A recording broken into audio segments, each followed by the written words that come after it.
Hello learners, welcome to learn Hindi through Tamil. இன்னைக்கு நம்ம வீடியோவில் பேச்சு வழக்கில் நம்ம பேசும் பொழுது, ஒரு ஷாப்பிங் போயிட்டு காய்கறிலாம் வாங்கும் பொழுது, இது முத்தலா இருக்கு, இது அழுகி போயிடுச்சு, இது நசுங்கி போயிருக்கு, இந்த கீரை வாடி போயிருக்கு, இந்த மாதிரிலாம் நம்ம சொல்லுவோம் இல்லையா?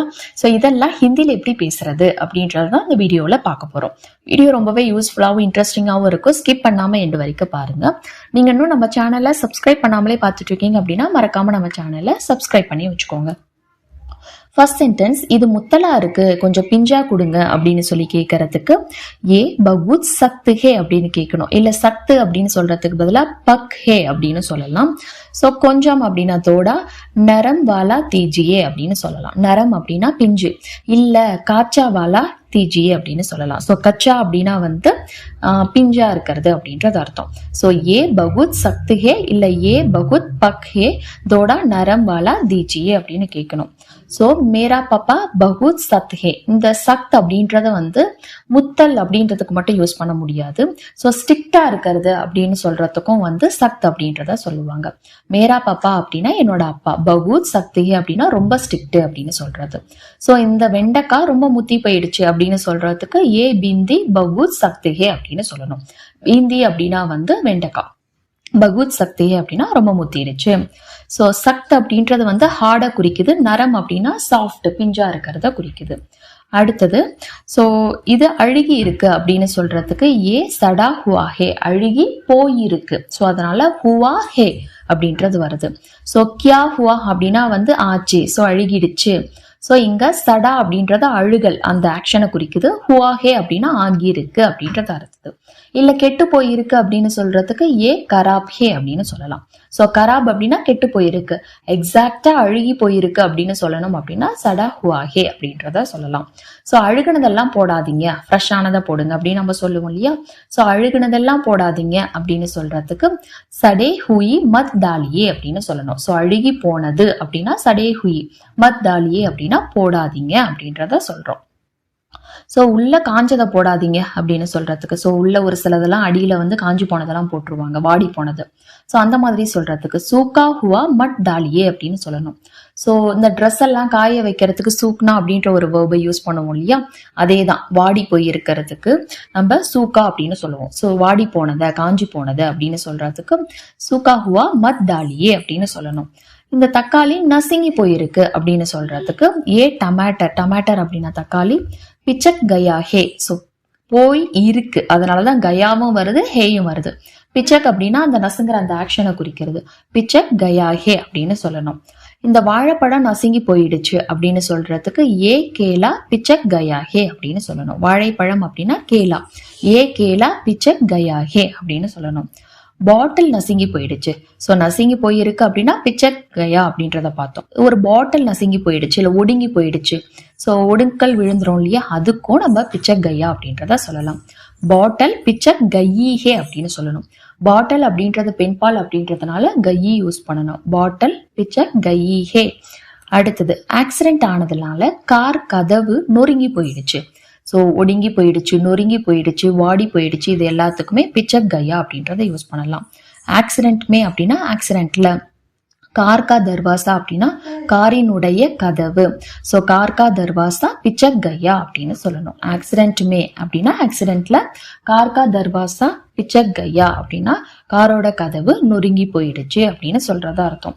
ஸோ அந்த மாதிரி நம்ம சேனல்ல போஸ்ட் பண்ற வீடியோஸ்க்கான PDF ஃபார்மேட் உங்களுக்கு இருந்தா ஹெல்ப்ஃபுல்லா இருக்கும் அப்படின்னு நினைச்சீங்கன்னா, நான் ஒவ்வொரு வீடியோ போஸ்ட் பண்ண அதுக்கான PDFs நான் வந்து உங்களுக்கு வந்து டிரைவ்ல வந்து கொடுத்துருவேன். ஸோ அதுக்கான ஆக்சஸ் வேணும்னா நீங்க வந்து இந்த வாட்ஸ்அப் நம்பருக்கு காண்டாக்ட் பண்ணலாம். அது கூடவே தமிழ்லையும் ஹிந்திலையும் ஒரு சில வார்த்தைகள்லாம் ஒரே உச்சரிப்புல வரும்.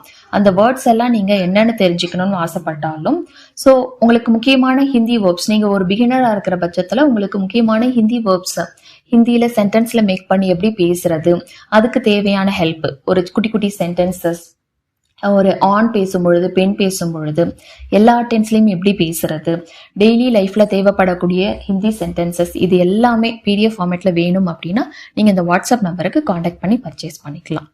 ஸோ உடம்பு சரியில்லாததுனால அவனோட முகம் ஒட்டி போயிடுச்சு, வாடி போயிடுச்சு அப்படின்னு சொல்றதுக்கு. ஸோ பீமாரி கே வஜேசே. ஸோ வஜேசே அப்படின்னா அந்த காரணத்தினால். ஸோ பீமார் அப்படின்னா வந்து உடம்பு சரியில்லாம போறது. ஸோ நோய். ஸோ பீமார் கி வஜேசே உடம்பு சரியில்லாத காரணத்தினால். உஸ்கா செஹரா அப்படின்னா வந்து அவனுடைய முகம். முகம் அப்படின்னா செஹரா. பிச்சக் கையாகே அப்படின்னா வாடி போயிருக்கு அப்படின்றது அர்த்தம். இதுவே நீங்க ஒரு பெண்ணை பத்தி பேசுறீங்க அப்படின்னா பிச்சக் கையே அப்படின்றத சொல்லணும். இதுல பூச்சி இருக்கு அப்படின்னு சொல்றதுக்கு இஸ்மே கீடா ஹே அப்படின்னு சொல்லணும். கீடா அப்படின்னா பூச்சி, இருக்கு அப்படின்னா ஹே. சோ இருந்தது அப்படின்னா இஸ்மே கீடா தா அப்படின்றத சொல்லணும். கீரை நல்லா வாடி போயிருக்கு அப்படின்னு சொல்றதுக்கு சாக் அப்படின்னா கீரை, இல்ல பாலக் அப்படின்றத சொல்லலாம். பூரா அப்படின்னா நல்லா. சோ முரஜா ஹையா அப்படின்னா வாடி போயிருக்கு, இல்ல சுகயி அப்படின்றத சொல்லலாம். சோ முரஜா ஹையா இல்ல வந்து சுகயி ஹே அப்படின்னா வாடி போயிருக்கு அப்படின்றது அர்த்தம். சோ அந்த பழம் நல்லா பழுத்துருச்சு அப்படின்னு சொல்றதுக்கு ஏ ஃபல் அச்சேசே அப்படின்னா நன்றாக, பக் கயா ஹே அப்படின்னா பழுத்துடுச்சு அப்படின்றது அர்த்தம். சோ நல்லா முத்தி போய் அதுக்கான லாஸ்ட் ஸ்டேஜ் குறிக்கிறது பக் கயா ஹே. ஸோ இந்த பழம் இன்னும் சரியா பழுக்கல, காயா இருக்கு அப்படின்னு சொல்றதுக்கு ஏ ஃபல் பி தீக்ஸே பக்கா நஹிஹே. ஸோ பக்கா நஹிஹே அப்படின்னா இன்னும் சரியா பழுக்கல. கச்சாஹே அப்படின்னா காயாவே இருக்கு அப்படின்றது அர்த்தம். ஸோ ஏ ஃபல் அப்படின்னா இந்த பழம். இந்த பழம் ஃபல்லுக்கு பதிலாக அந்த பழத்தோட நேமை மென்ஷன் பண்ணி நீங்க வந்து பர்ச்சேஸ் பண்ணும்போது பேசிக்கலாம். அடுத்தது பசலைக்கீரை ஃபுல்லா வாடிடுச்சு. ஸோ பாலக் அப்படின்னா வந்து அதான் சொன்ன கீரை. ஸோ பூரா முர்ஜா கையா இல்ல சூகயி அப்படின்றத சொல்லலாம். அந்த சூக் அப்படின்னா காஞ்சிடுச்சு, வாடி போயிடுச்சு, இது ரெண்டுத்தையுமே வந்து குறிக்கும். அடுத்தது அவ என்ன குத்தி காட்டி பேசுறா. இதை நம்ம எப்படி சொல்லலாம் அப்படின்னா ஓ முஜே டானே மார் ரஹிஹே அப்படின்னு சொல்லணும். ஸோ இங்க வந்து வேர்பு வந்து டானே மார்னா. ஸோ குத்தி காட்டிட்டு இருக்கா, அந்த மாதிரி பேசுறா அப்படின்னு சொல்றதுக்கு டானேமா ரஹிஹே. இங்க பேசுறா அப்படின்றதுக்கு வந்து தனியான ஒரு வேர்டு நீங்க போடணும் அவசியம் இல்லை. அந்த ஆக்ஷன் டானே மாறினா அப்படின்றதே வந்து குத்தி காட்டி பேசுறது, ஜாடமடியா பேசுறது, அததான் வந்து குறிக்கும். சோ ஓ முஜே டானே மார் ரஹிஹே. அவள் அப்படின்றதுனால ரஹிஹேன்னு சொல்றோம். அவன் அப்படின்னா ரஹாஹே அப்படின்றத சொல்லணும். சோ அவ ஜாடமடியா பேசுறா அப்படின்னு சொல்றதுக்கு ஓ இஷ்ரோன் மே பாத் கர் ரஹேஹேன் அப்படின்னு சொல்லணும். சோ ஜாடமடியா பேசுறதுக்கு வந்து இஷ்ரான் மே அப்படின்னு சொல்லணும். பேசிக்கிட்டு இருக்கா அப்படின்னா பாத் கர் ரஹாஹே. இதுவே குத்தி காட்டி பேசுறதுக்கு ஒரே ஒரு வேர்டு தான் டானே மார்னா. சோ தானே மார் ரஹிஹே அப்படின்றத சொன்னாலே போதும். குத்தி காட்டி பேசுறது, ஜாடமாடியா பேசுறதுக்கு வந்து இஷ்ரோன் மே பாத் கர் ரஹிஹே அப்படின்றத யூஸ் பண்ணணும். ஸோ இப்போ நம்ம இந்த வீடியோவில் பார்த்த சென்டென்ஸ் எல்லாம் உங்களுக்கு நிறைய இடங்கள்ல ஹிந்தியில் பேசும்பொழுது பேசுறதுக்கு தேவைப்படும் அப்படின்றத நம்புறேன். வீடியோ பிடிச்சிருந்தா லைக் பண்ணுங்க. அகெயின் உங்களுக்கு நீங்க ஒரு பிகினரா இருந்தீங்க அப்படின்னா எங்கிருந்து ஹிந்தி பேச ஸ்டார்ட் பண்ணணும், எங்கிருந்து கத்துக்க ஸ்டார்ட் பண்ணணும் அப்படின்றது தெரியல அப்படின்ற பட்சத்துல உங்களுக்கு நம்மளோட பிடிஎஃப் ரொம்பவே ஹெல்ப்ஃபுல்லா இருக்கும். ஒரு பேசிக் வேர்பில் இருந்து சின்ன சின்ன சென்டென்ஸ், கொஷின்ஸ், டெய்லி லைஃப்ல தேவைப்படக்கூடிய ஹிந்தி சென்டென்ஸ்க்கான ஃபார்மேட், அது இல்லாம நம்ம இந்த மாதிரி நம்ம சேனல்ல போஸ்ட் பண்ற வீடியோஸ் நீங்க ஒன்ஸ் வீடியோ பார்த்துட்டு உங்களுக்கு மேபி ஏதாவது ஒரு டவுட் வருது அப்படின்னா திரும்ப அகைன் அந்த வீடியோ ஃபுல்லா உட்காந்து பார்க்கறதுக்கு நிறைய டைம் எடுக்கும். ஸோ ஒவ்வொரு வீடியோவா தேடி பார்க்கறதுக்கு இதுவே உங்களுக்கு பிடிஎஃப் ஃபார்மேட்ல கிடைச்சது அப்படின்னா நீங்க கோத்ரூ பண்றதுக்கு ரொம்பவே ஹெல்ப்ஃபுல்லா இருக்கும். இப்போ போஸ்ட் பண்ற வீடியோ மட்டும் இல்லாம ஃபியூச்சர்ல நான் ஒவ்வொரு வீடியோ போஸ்ட் பண்ண அதுக்கான பிடிஎஃப் ஆக்சஸ்மே நீங்க எடுத்துக்கலாம்.